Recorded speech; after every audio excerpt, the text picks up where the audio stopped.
RTVS uvádza anketu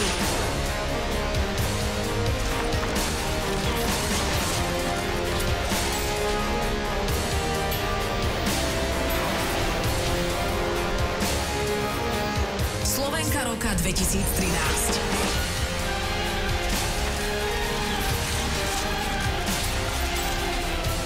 Anketu prináša týždenník, ktorý je 65 rokov na mediálnom trhu. Má za sebou 11 miliónov výtlačkov, 50 miliónov čitateľov, viac ako 1000 tón papiera, 3500 čísel, tisícky fotografií, reportáží a rozhovorov. Slovenka, prvý časopis, ktorý milovali Slovenky. Dnes večer vystúpia Nela Pocisková, INT Smile, Sisa Svovská, Lucia Šoralová, Richard Miller,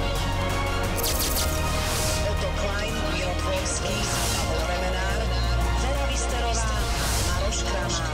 Začíname.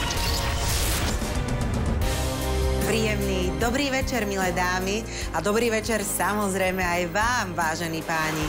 I keď dnes večer to bude najmä o nás, o ženách. Apropos dámy, viete si predstaviť, že by ste sa v jedno pekné ráno zobudili a všetci muži by boli preč? Nemyslím, že by boli práve v práci alebo na futbale, ale skrátka by úplne zmizli. Čo myslíte? Ako by vyzeral taký svet bez mužov? Máte pocit, že by bol plný šťastných a aj tučných žien? Ja s tým celkom nesúhlasím. Podľa mňa bez mužov by v našom živote chýbala istá pestrosť, dynamika, možno až napätie. Ale hlavne by nám chýbalo veľa lásky.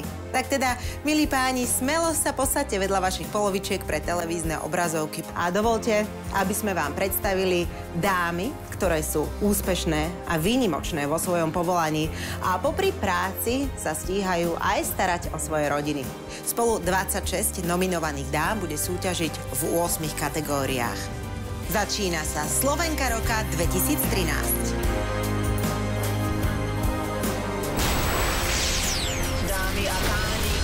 Pri sledovaní odovzdávania cien pre Slovenky, ktoré sú výnimočné a úspešné vo svojom povolaní. Začína sa Slovenka roka 2013.